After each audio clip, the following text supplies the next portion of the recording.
Pode sentar, amados. Eu vou ler um pensamento muito especial do irmão Brana. Sabe, eu sou responsável para passar a palavra, para ensinar a palavra. Não posso ser responsável por quem recebe e quem não recebe. Nem eu, nem nenhum outro ministro, nem o profeta. O profeta disse: eu sou responsável só por aquilo que Deus tem me dado. Então, vivemos um tempo que as pessoas, elas não se apercebem da seriedade e da oportunidade que Deus tem nos dado. Seriedade, porque se conta nos seus dedos, veja qual nação no mundo não está em dores de parto, em problemas sérios, com política e tantas coisas que acontecem por lá. Momentos que a igreja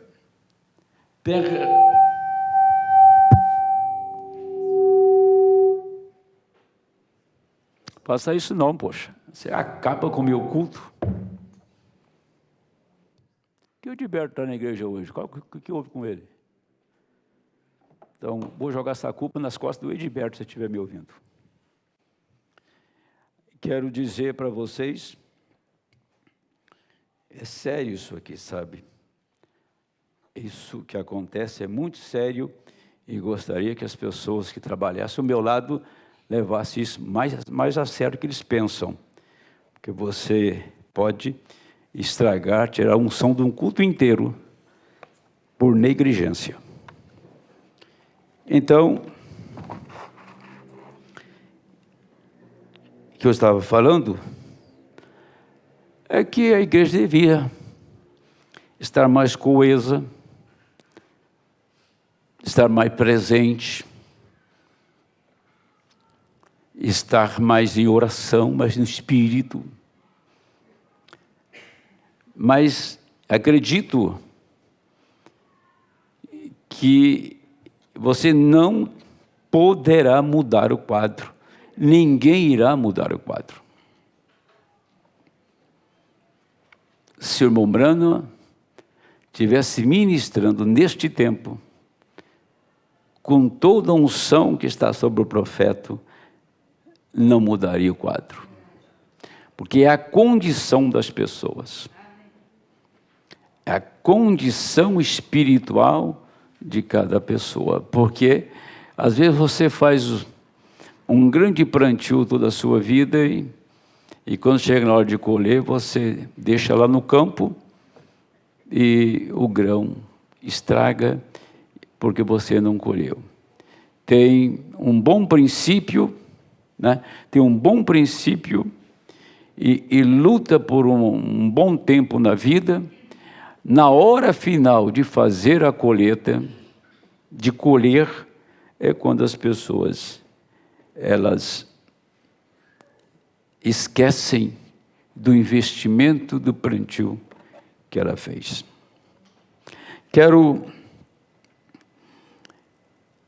O profeta disse, deixa eu entrar logo nisso aqui, eu tenho aqui uns 45 minutos para falar. Primeiro vamos falar, depois vamos ouvir sobre que, veja que essa mulher recebeu uma porção por vez. Você percebe que primeiro ela falou com um profeta, o profeta era Eliseu. Reclamou com ele o que ia acontecer com ela. E Eliseu fez uma pergunta, se ela tinha alguma coisa para oferecer. Ela disse, tenho isto.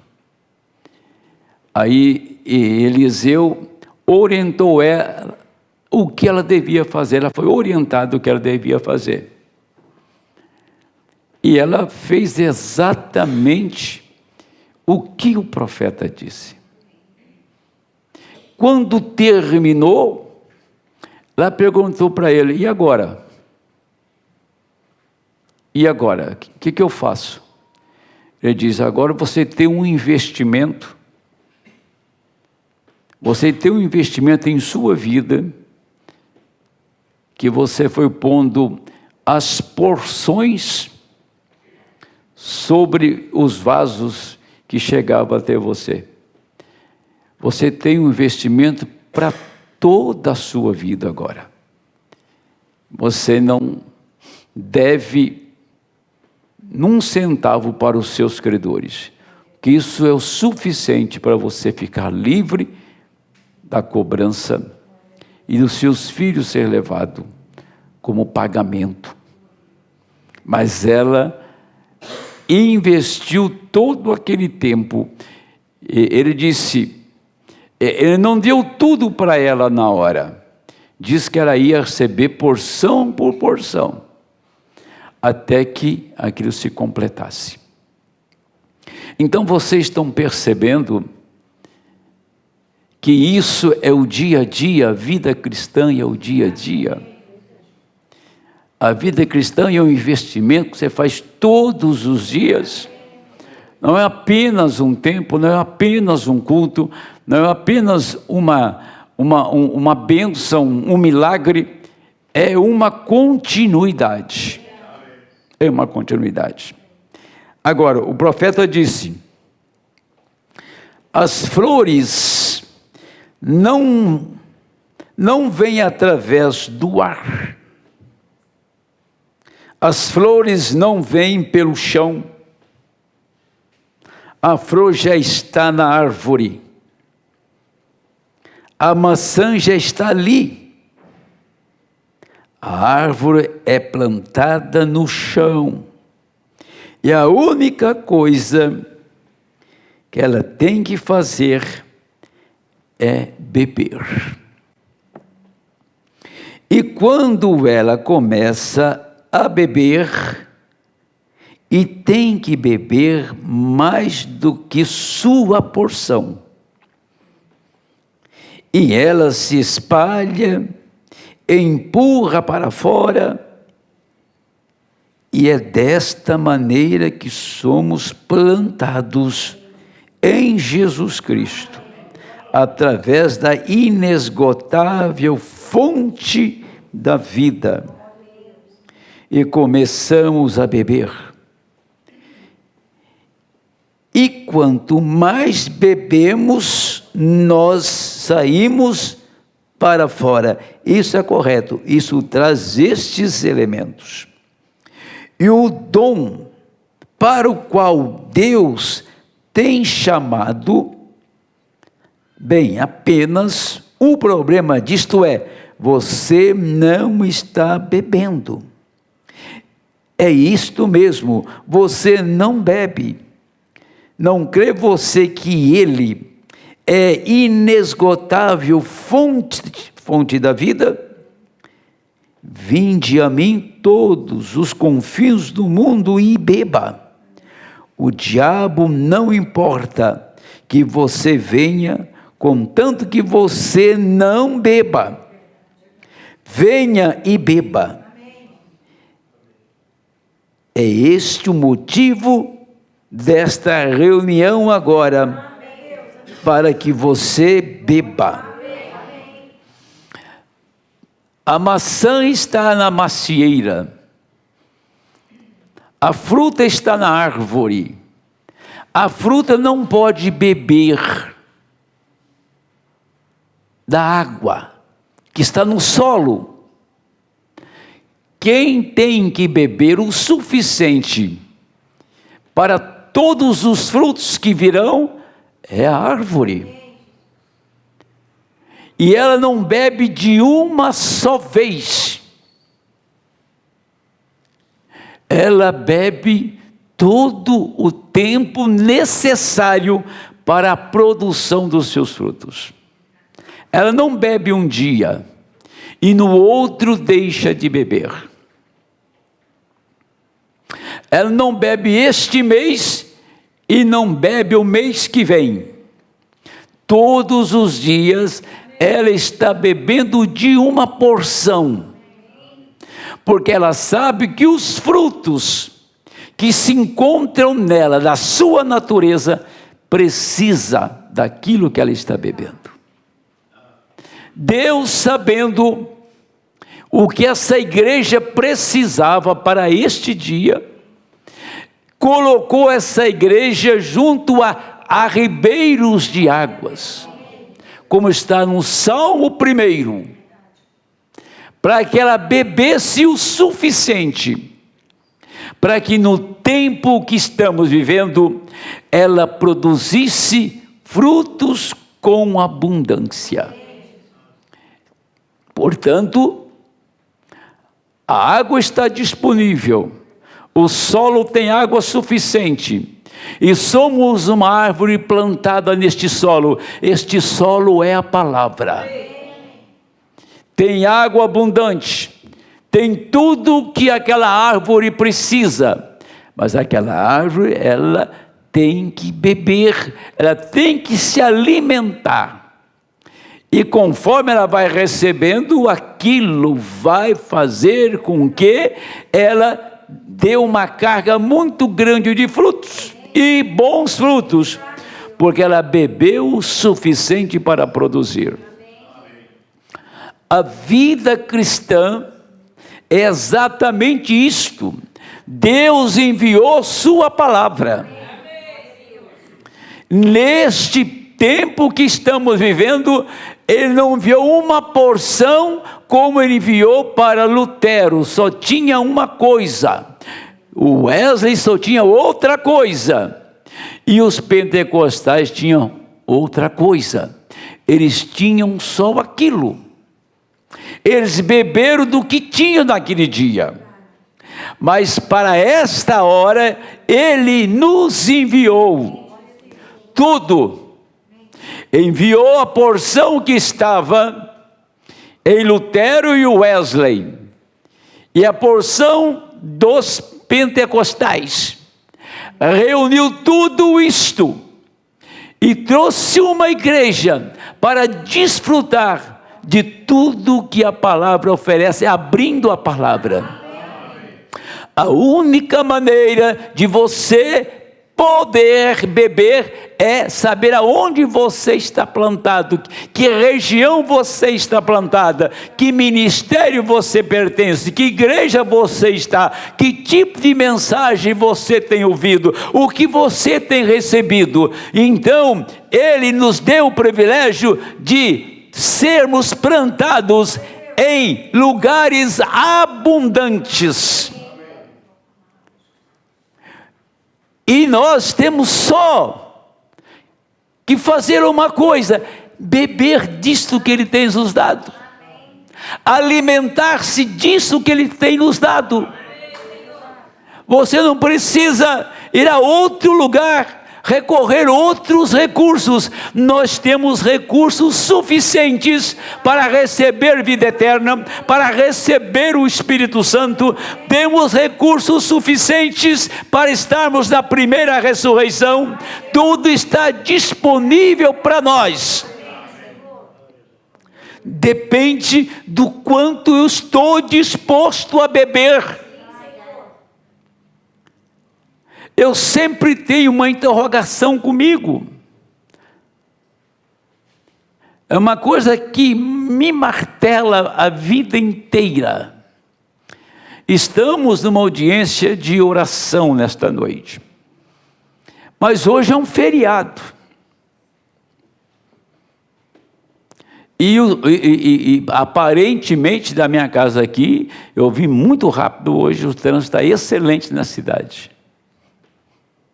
A pergunta que se faz é essa: por que não veio beber desta fonte? Qual é o problema? Será que já beberam o suficiente e não precisa mais? Ou há uma indisposição, uma falta de vontade, uma carência de Deus? Carência significa que falta alguma coisa. Se você tem carência de ferro no corpo, você vai ter um problema. Você vai ficar anêmico, certo? Nosso corpo é composto de minerais, ferro, zinco e assim por diante. Quando está faltando dessas coisas, então nós vamos sentir isto. E você vai fazer o exame e você vai ver que aquilo está faltando.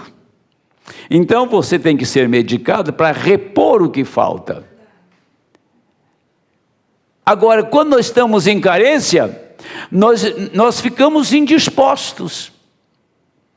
Eu tive um problema de ferritina muito baixa, quase zero. E eu sei o que eu passei, o esforço que eu fazia para dar conta das minhas responsabilidades. Para ler, para orar, para tudo mais, sentia um cansaço interminável. Podia dormir quantas horas você quisesse dormir, que não se satisfazia. Então alguma coisa não estava bem comigo. Eu fazia aquilo na base da perseverança, de lutar contra eu mesmo. Até que descobri que eu não tinha ferro no corpo. Quando isso foi reposto, chegou na dose certa, a minha vida voltou. Voltou todas as forças que eu tinha, todo encorajamento veio. Por quê? Porque aquilo estava faltando. Então, quando nós estamos numa carência, nós não temos disposição para o trabalho, não temos disposição para as responsabilidades. Então o que devemos fazer? É ir buscar, suprir o que está faltando, para que você tenha uma vida espiritual de pessoa encorajada, de uma pessoa que deseja mais de Deus, e que não mede distância ou esforço ou dia ou hora para estar ali. Você está sempre disposto, querendo fazer alguma coisa, porque você está nutrido da palavra, você tem bebido da palavra, tem se alimentado da palavra, e você é capaz de realizar, porque você tem se alimentado, e Deus tem enviado o alimento completo para o nosso tempo, para a nossa hora. Por isso que o profeta disse, essa mensagem que eu li aqui foi de 1950, que ele estava falando, que a árvore sabe que ela precisa de água, a fruta que ainda vai vir. Você precisa mais de Deus, para produzir os frutos do Espírito, produzir os frutos da vida cristã, os frutos da palavra. Deixa eu tomar uma mensagem aqui para adiantando, né? Ele veio abrir sua palavra. Se Lutero abrisse os selos para aquele dia, se João Wesley abrisse para aquele dia, os pentecostais estavam fervendo com os dons ali, se abrisse ali para aquele povo naqueles dias. Mas era exatamente uma estação que iria passar para outra e para outra, até a estação final. Ele tinha que abrir a palavra, ele tinha que revelar os mistérios, ele tinha que se revelar, mostrar para a sua esposa o homem que ele é, o ser que ele é. Então ele veio e abriu a palavra e fez com que cada mistério chegasse até a semente eleita. Porque quando fala-se de sétimo selo, A pessoa que está ali é o Senhor Jesus Cristo. E você pode consultar a Bíblia toda, que você encontra este selo em cada pedacinho da Bíblia. Nós lemos aqui, segundo Reis 4, aquela mulher é uma igreja. Aquela mulher está em falta, está em dívida, aquela mulher está em problema. Segundo, ela ia levar os seus filhos, ia ser levado para ser cativos, para pagar a dívida. O marido morreu, deixou ela endividada. E quando ela sentiu aquilo, ela foi na pessoa certa, ela foi no profeta, e o profeta é a palavra. Eliseu era a palavra para aquele dia, e ela não foi sair por aí, ela foi na fonte certa. Agora Eliseu viu o desespero da mulher, perdendo os filhos, disse assim: o que você tem para a gente pôr a mão e começar a fazer alguma coisa? Ela disse: eu tenho só uma botija de azeite. Diz: você tem azeite? Você tem um espírito. Se você tem um espírito, uma porção dele, você pode acrescentar outras porções. Se você tem o Espírito, então tem como acrescentar outras porções. Se aquela mulher não tivesse nada, vazia, então aonde ia começar? Aonde ele colocar a mão? Nossa, mulher não tem nada. Uma pessoa que não tem nada de Deus, ela não tem desejo de Deus, ela não tem vontade de buscar a Deus, ela não tem fome de Deus, ela não tem sede de Deus, porque ela está vazia do Senhor. Mas se tem um pouquinho de Deus neste vaso, se tem um pouquinho aí, se tem um pouquinho de temor, se tem um pouquinho de desejo, se tem um pouquinho de desejo de ir para o céu, então Deus vai trabalhar com aquela pequena porção, e aquilo vai acrescentar. Se você está aqui, certamente você tinha uma pequena porção, e agora é hora de acrescentar as porções devidas até a estatura completa, à medida de Jesus Cristo. Amém. Então o profeta tinha onde começar. Deus tinha onde trabalhar.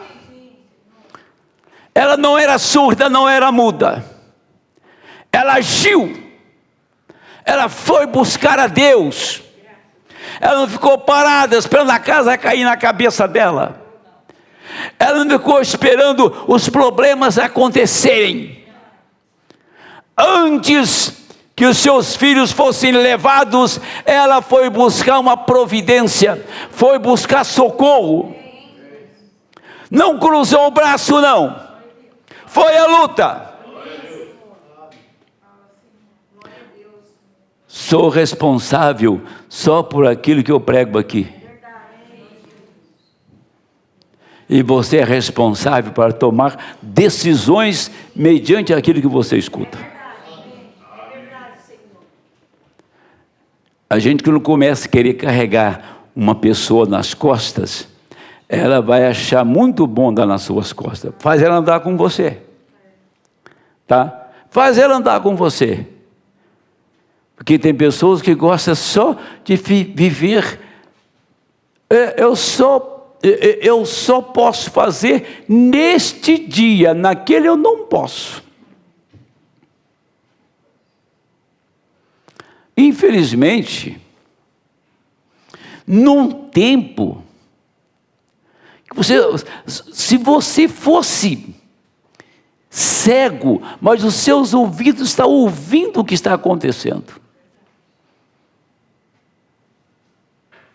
O tumulto, a agitação. Tem que haver uma agitação. Tem que haver uma sacudida. Tudo está torcido. As pessoas se matam por um sistema,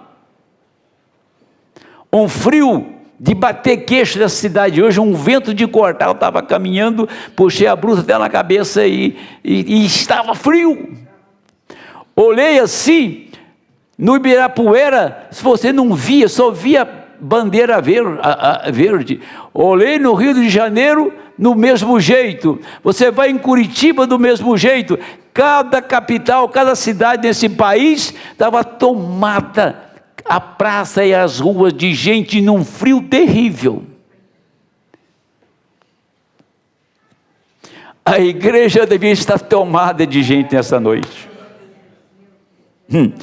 Já pensaram nisso? A igreja devia estar tomada, cada pedacinho dela ocupado, porque é uma hora das mais terríveis. Muitos vão ficar para contar história, que eu não quero estar aqui para ouvir história de ninguém. Muitos vão contar história. Muitos vão dizer: que oportunidade eu tive, meu Deus, que tempo eu tive. Eu fui negligente com Deus, quando enviou a mim a sua palavra. Ele foi me buscar lá na lama, lá no chiqueiro do mundo. Ele me arrancou de lá, me pôs assentados com os príncipes deste mundo, com os reis desta terra. E eu não dei ouvido suficiente à advertência da hora. Ele enviou um profeta para fechar o tempo e abrir a porta para a eternidade. Nós devemos parar para pensar. Pare e pense. Eu creio que eu sou um homem velho. Eu não estou aqui para sugestionar ninguém e para causar emoções de ninguém e para amedrontar ninguém. Estou aqui para trazer a palavra e que esta palavra possa mover a sua alma. Não estou interessado em fama, nem em imagem, nem em dinheiro. Estou interessado na sua alma, no seu destino eterno. Tem pessoa que foi tão abençoada no começo da mensagem, quando eu os batizei. E Deus visitou a família inteira e foi uma coisa maravilhosa. Hoje está tão difícil para ele se mover. Meu Deus. Em contrapartida, tem outros que não redam um passo, estão ali firmes. Pastor, eu quero beber. Pastor, tem comida? Então me dê, eu quero comer. Pastor, tem oração? Nós vamos orar. Pastor, tem jejum? Então vamos jejuar. Pastor, tem ensinamento? Então vamos juntos aprender a palavra. Pastor, eu quero estar pegado a esta palavra, cada pedacinho dela, todo o tempo da minha vida. Amém. Mensagem assim. Vamos lá. A unção é uma pessoa. A palavra Cristo significa um ungido. Veja, o ungido. Logo Moisés era Cristo. Moisés era Cristo. E vejam isto. Isso era tanto Moisés, como tudo que estava em Moisés. Logo, Moisés era Cristo nos dias dele, ele era ungido. Jeremias era Cristo nos dias dele, como uma porção da palavra para aquele dia. Porém, quando Jesus veio, ele veio como o Redentor ungido. Isso era tanto Moisés como tudo que estava em Moisés, e toda a palavra e toda a divindade corporalmente estava nele. Essa é a razão de todo o véu do templo ter rasgado, e o propiciatório aparecer perfeitamente. Ele era o ungido. Então, desde que Deus planejou, ele começou lá em Moisés, até que nós sabemos, temos a vida de Abraão separada lá, mas ele começa a trabalhar em Moisés. Ele vem trazendo um pouco em cada profeta, um pouco em cada profeta. E quando chega no último, aquela palavra estava completa no homem. Era Emanuel, era Deus feito homem de carne e osso. Jesus era tanto homem como Moisés foi homem. Jesus foi tanto homem como foi Jeremias, Ezequiel, Daniel e os demais. Mas aqueles lá atrás tinha uma porção de Cristo neles. Mas Cristo homem era a porção completa de Deus. Agora, será que iremos falhar em ver que Deus deu uma porção para Lutero, uma porção para Wesley e uma porção para os pentecostais, mas que neste tempo seria ele completo, total, a plenitude dele? É isso que diz o profeta. Não é mais uma porção da palavra, é toda a palavra. Não é uma porção mais, agora é o homem completo. É novamente Deus Emanuel em um povo. Isso parece um tanto desconcertante, mas eu estou lendo da mensagem aqui, o desvelar de Deus. Agora, o véu em carne humana, a palavra prometida para esta era também tem de ser velada. Deus tem que se esconder, vou chegar nisso já. Membros de igrejas, amantes do pecado e pecadores, não podem vê-la por causa do véu humano. Essa é a razão deles não terem podido ver. Ora, ele é um homem. De onde ele veio? Qual o cartão de companheirismo ele tem? A que igreja ele pertence? Eu quero falar sobre isso hoje. Então, veja agora, a qual igreja ele pertence? Qual é o grupo? Que escola ele nasceu, de acordo com a tradição, ou de acordo com a lenda dele aqui, pela redondeza? Este homem nasceu fora do santo matrimônio, era a concepção do povo. Quem é ele? Qual é a igreja dele? E tudo que sabemos que ele nasceu fora do matrimônio, isso encheu de canto a canto em Israel, que ele era um filho ilegítimo. Ele é do diabo, ele nasceu fora do santo matrimônio. José simplesmente casou-se com ela para impedir que ela fosse apedrejada, porque ela era uma adúltera. E esse homem vem visitar e diz a nós sacerdotes o que fazer? E eis que estava ali Deus de pé, revelando esta palavra e clamando: Deus meu, por que me desamparaste? Os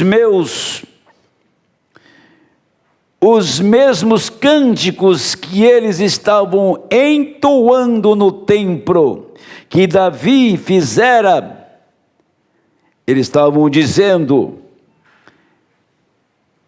anos passados, todos os meus ossos podem ser contados, eles olham em mim fixamente, me traspassaram os pés e as mãos, o homem morrendo na cruz. Quando ele morreu, Deus desceu do céu, como ele fez no Monte Sinai. Fogo santo queimou aquele véu do templo de alto a baixo e rasgou-o. E o que eles podiam fazer? Olhar ali mesmo para fora da janela do templo no Calvário. Ali estava Deus, bem à vista, o sacrifício. Mas eles ainda não veem isso hoje. Deus, neste último dia, tem rasgado essas tradições e trazido a palavra para esta era bem à vista. Eles ainda não a conhecem. Eles simplesmente não a conhecem. Tão simples. Veja, é simplesmente tão simples, está tão longe das coisas do mundo. Percebe a cena? Ninguém transpunha o véu, porque morria. E o Senhor enviou fogo no véu de alto a baixo. E o véu foi queimado e o véu rasgou. Eles olharam lá dentro, não viram ninguém. Não viram ninguém. Mas olharam de lá e via Deus morrendo na cruz. Como ele não estava atrás do véu, como ele tinha mudado de lugar, ele tinha saído de trás do véu, da tradição judaica, dos ensinamentos judaicos, e tinha usando outro véu, atrás de peles de texugos, durante toda a dispensação da lei. Agora ele sai e vai morar atrás da pele humana. E eles viram o Santíssimo vazio e viu ele morrendo na cruz. Aquilo estava escondido deles. E nós vemos isto se repetindo na sua segunda vinda. Deus se velou novamente. Deus se escondeu novamente. E o mundo nada sabe dele. Religiões nada sabem a respeito dele. Mas ele me deu, ele te deu a graça soberana de conhecê-lo e saber aonde ele está. Não foi como eles lá na primeira vinda, mas aqui está um povo que Deus abriu sua palavra, rasgou o véu das tradições, rasgou o véu das denominações, rasgou o véu da nossa mente religiosa, para revelar a pessoa de Jesus Cristo em uma igreja de homens e mulheres simples, mas que tem captado a visão da hora e visto os acontecimentos do dia.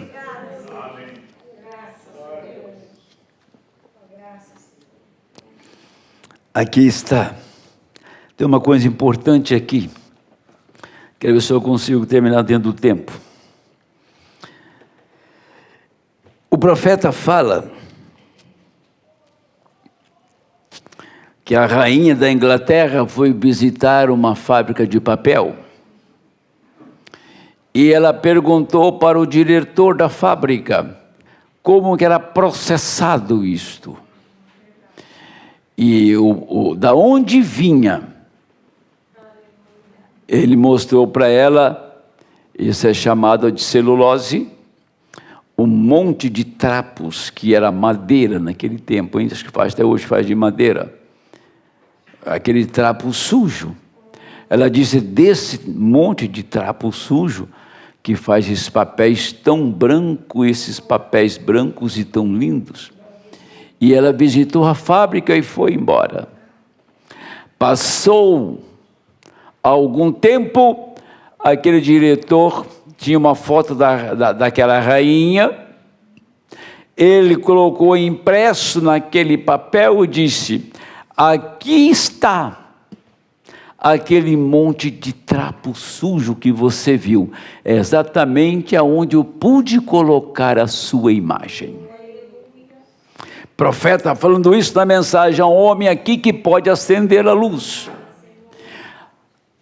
Aí está uma explicação tão simples, um monte de trapo sujo.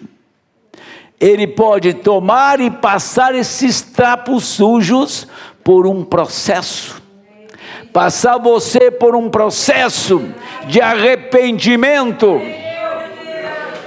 de justificação, passar você por um processo de separação, que é santificação, enviar o sangue dele e limpar esse trapo sujo, tirar toda a sujeira, e você tornar-se uma página branca e limpa e pura. E quando aquilo está limpo e puro, ele chega e põe a imagem dele ali. Você não vai ver a sua imagem, mas a imagem dele que está impressa em você. Amém? Ele te limpou e colocou dentro de ti ele mesmo, para que ele possa expressar através de cada um de nós. Ele expressa através da minha vida, ele expressa através da sua vida. Então, aquele homem sujo, aquela mulher suja, emporcalhada no pecado, e que vem lá do mundo, da lama, ele limpa por um processo, pelo seu sangue. Aí ele vai te encher com o Espírito Santo. Aí você vai ser a imagem dele. Você passou por este processo. Aí disse o profeta na mesma página, ou na página seguinte, ele diz, eu conheço construtores de sino, e eles sabem como tirar o som, se é um agudo, se é um grave, como fazer um carrilhão. Carrilhão são muitos sinos que eles casam as vozes. Então, digamos que foi encomendado para aquele montador de sino um carrilhão, sinos que entoam vozes. Ele sabe exatamente o que ele vai colocar de material ali para dar exatamente o tom, tá? O timbre para casar com outro e fazer uma harmonia.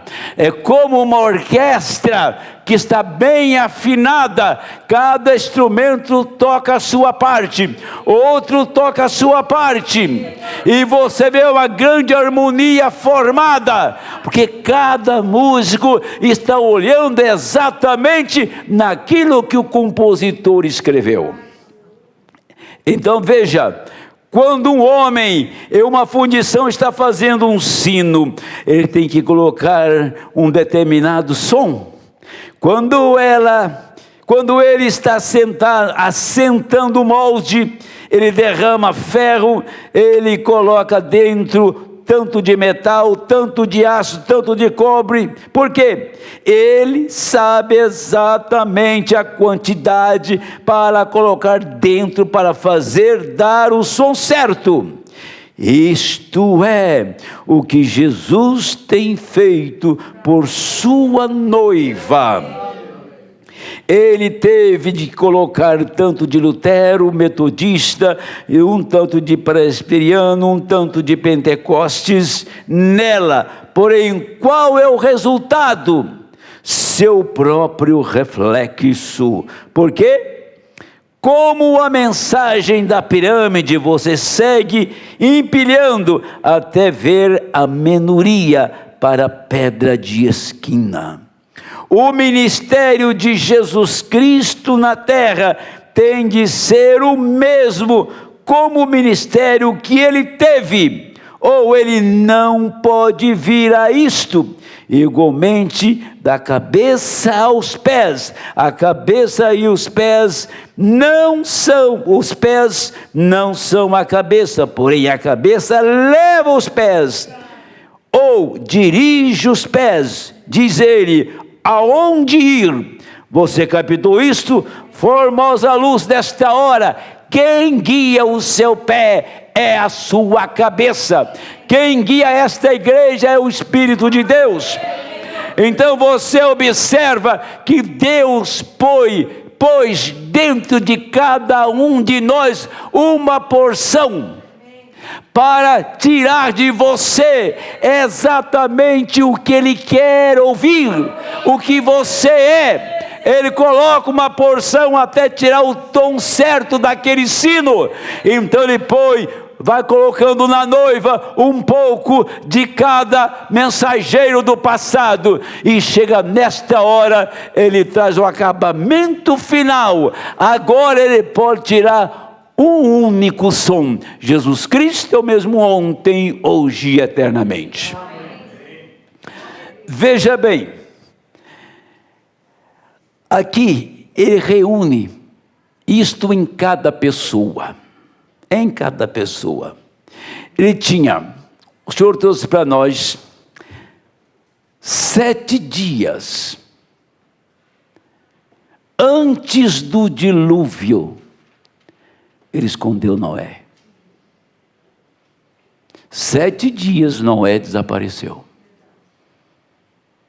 Você não percebe que a noiva tem que desaparecer? 7 dias, não se via falar mais de Noé, não se via mais Noé. Deus o tinha escondido dentro daquilo que Ele mesmo havia construído sobre as ordens de Deus. Deus nos deu a sua palavra, e quem constrói esta palavra dentro de ti é você mesmo.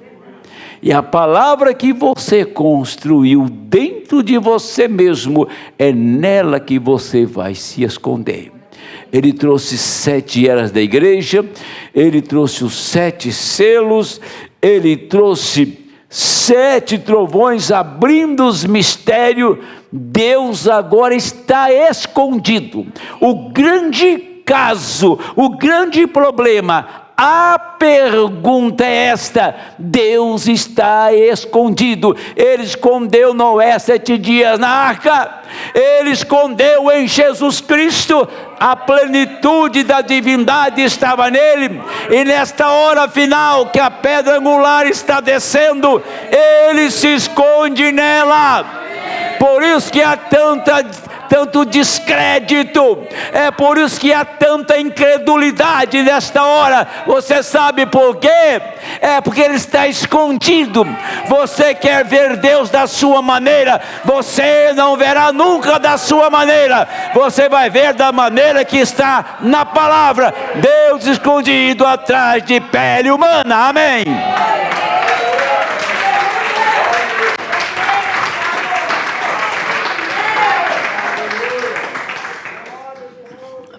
Vou fazer uma leitura com vocês. 1 Pedro 3. Semelhantemente, vós mulheres, seis sujeitas ao vosso próprio marido, para que também, se algum não obedece à palavra, pelo procedimento de sua mulher, seja ganho sem palavra. Considerando a vossa vida casta em temor. o enfeite delas não seja o exterior, no frisado dos cabelos, no uso de joia de ouro ou na compostura de vestes. Mas o homem encoberto no coração, no incorruptível trajo de um espírito manso e quieto, que é precioso diante de Deus. Porque assim adornavam também antigamente as santas mulheres que esperavam em Deus, estavam sujeitas ao seu próprio marido. Como Sara obedecia a Abraão, chamando-lhe de Senhor, da qual vós sois filhas, fazendo o bem e não temendo nenhum espanto. Mas o que eu quero trazer dentro desse contexto aqui, que é onde está o homem escondido. Pedro não está falando literalmente do assunto natural, tá? A mulher está, a beleza da mulher, a beleza da igreja não é na compostura de vestes, de joias e o frisar do cabelo, está dizendo, mas de uma aparência santa, que esconde no seu coração o marido. O marido está encoberto no coração dela. Você olha para a mulher, ela tem um marido, ela tem deveres, sim, ela tem um compromisso, ela está casada, e o seu marido está escondido no coração. Pedro está falando da igreja que esconde Cristo no coração, e também fala do homem que traz da mesma maneira a mulher dentro de si escondida.